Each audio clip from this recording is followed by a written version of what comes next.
as Megha just explained, that the entirety of RNA polymerase is a very complicated protein, but we were focusing specifically on the factor SPT5, which is highlighted in blue up on the screen.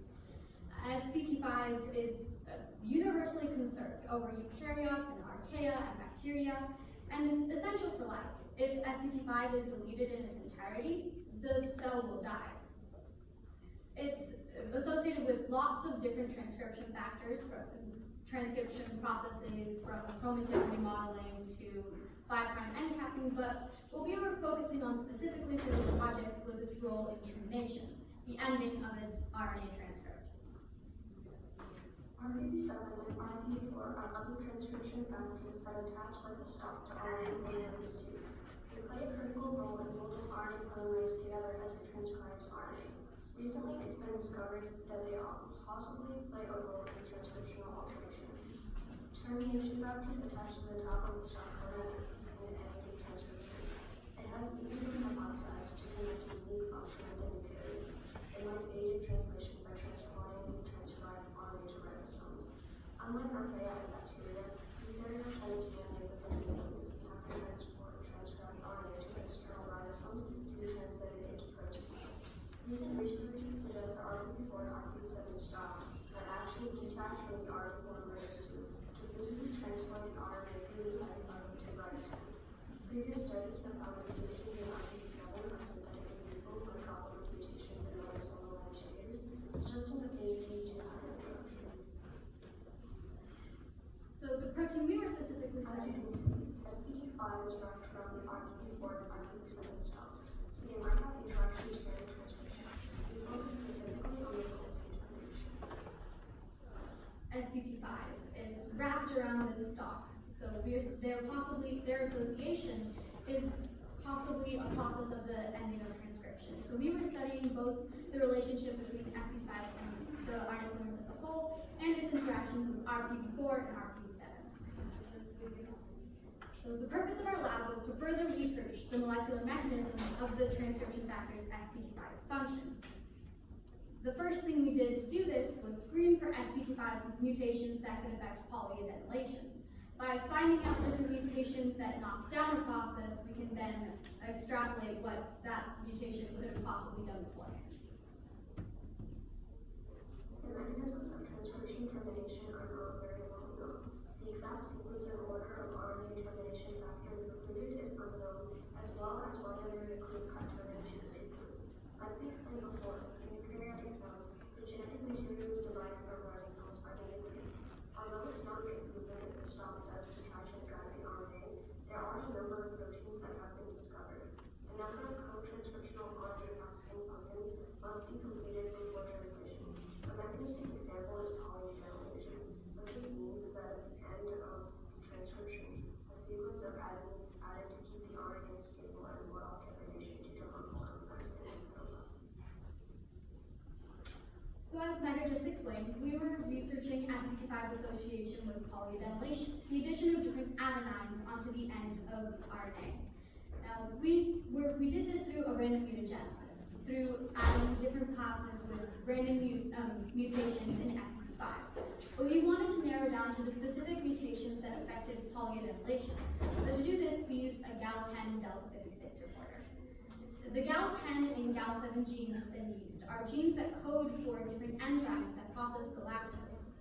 Now, normally, during normal cell function, these enzymes are transcribed as separate transcripts, so that they each create a different enzyme that is essential for the processing of galactose. However, with the delta 56 deletion, which is a section in the promoter of the Gal7 gene, RNA polymerase, rather than creating two separate transcripts, reads right through Gal7 as well, creating a bicistronic transcript, or a transcript including two genes, that does not code for either enzyme. So the yeast is unable to process any sort of galactose, and when plated on just galactose, the yeast will die.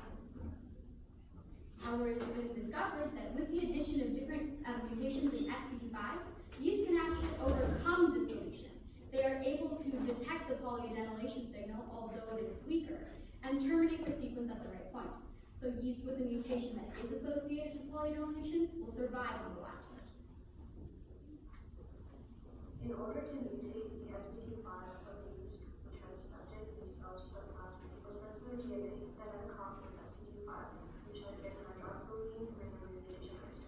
Even though we inserted these plasmids, not every cell had the mutations we wanted, so we had to narrow down our population to those that did. We did this through a process called plasmid shuffle. In order to make sure that all of the yeast cells we had the mutations we wanted, we had to do a plasmid shuffle. Now, SPT5 is essential for life, so we couldn't leave our yeast without an SPT5 entirely before inserting our plasmids with the SPT5 mutations. So prior to that, the yeast had a normal SPT5 on the plasmid marked with a uracil gene. This uracil gene allows it to process uracil, to create uracil.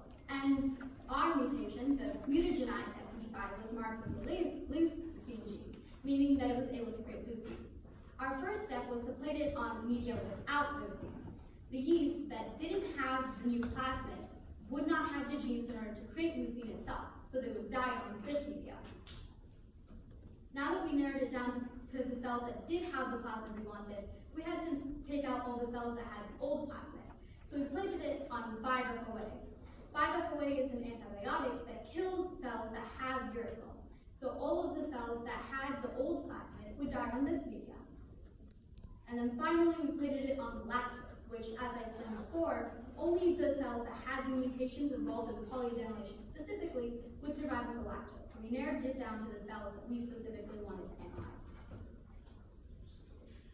Our negative control had a number of surviving yeast cells that were able to survive on lactose despite the delta 56 delete. So we controlled for such random mutations by extracting, rescuing, and prepping the plasmids of our most promising candidates. Candidates were determined through patching out. Plasmids were rescued and transformed into fresh, unmutated yeast. Theoretically, only cells with plasmids that actually have poly-A-related SPT5 mutations would then survive on the lactose. So in order to control for random mutations within the yeast that weren't due to the plasmid we inserted, we had to redo the process again. We needed more plasmids in order to retransfect our plasmids into yeast. So we first inserted our plasmids into E. coli, which quickly amplified them and created a lot more plasmids, making the rest of the process easier. We then rescued those plasmids and transformed them into yeast to go through the whole plasmid shuffle and narrow them down to our final candidates. So after we retransfected the yeast and then went through a plasmid shuffle again to narrow it down, we finally had our final candidates. We did a plasmid rescue again to have all of the plasmids necessary in order to get them sequenced. These were our final candidates. The two plates in the center were plated on the out. As you can see, there's a dramatic difference from the external plates that had just had any SPT5 mutation. Our final candidates are circled in red. They were the cells that narrowed to the plasmid control. So we set up the rescue plasmids for sequencing. So after we finally sent our candidates for sequencing, we managed to find two different important mutations. The first one we found was a mutation of the alanine 756 into glutamic acid. Alanine 756 is within the linker 3 region, in between the Cal4 domain and the Cal5 domain. It's circled in red on the diagram of the protein. This region has been found to interact with RNA, and it is right by the exit hole. So we theorized that our mutation, which was on the linker 3 region, inhibited its ability to interact with the RNA and bring it to where it needs to be, allowing the RNA polymerase more time to identify the different polyadenylation signals and recruit the right polyadenylation shearing, which is why this protein was able to survive the Gal-10 delta 56. Alternatively, it could be possible that our mutation here just disrupted the protein as a whole, making it weaker and allowing it to recognize those signals much easier. The second mutation we found altered an amino acid in Cal5, a domain of the SPT5 highlighted in green. The glycine residue is highly conserved in all organisms, demonstrating its evolutionary influence, and appears to be responsible for linking Cal5 to RNA polymerase 2. The change in the size and acidity of this residue to aspartic acid may destabilize the Cal5 segregation in polymerase 2, possibly destabilizing the elongation complex. This could alter the positioning of the linker 3 region in binding RNA allosteric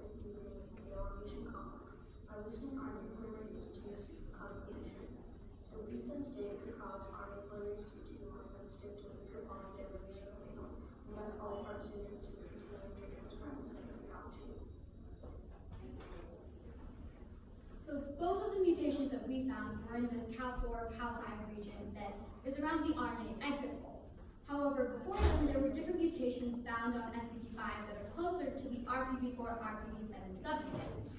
Now, we theorized that earlier, a theory was formed earlier that perhaps SBT5's interaction with RPV7 is involved in the process of polyadenylation, which is why those mutations specifically allowed the yeast to survive even with the delta 56 delete. With our mutations, we theorized that this region of SBT5 is involved with guiding the RNA towards the RPV4, RPV7. So it's further up the chain of this interaction, which is why it had the same effect.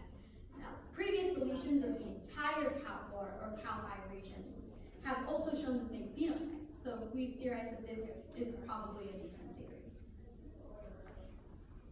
So our second experiment was to test the possible associations of SBT5 with RPV7 and RPV4 to really see if our theory was correct, because it is possible that our mutations were just affecting RNA polymerase as a whole or other parts and disrupting it in different ways. So we wanted to make sure that our mutations were actually doing post-positive work. So what we did was we tried to disrupt the RNA pathway. As we explained before, we theorized that that pathway is SBT5 guiding the RNA towards the RPV4, RPV7, where the termination factors are located, where the RNA transcription is stopped, and then the RPV4, RPV7 breaks off and guides the RNA to the ribosome.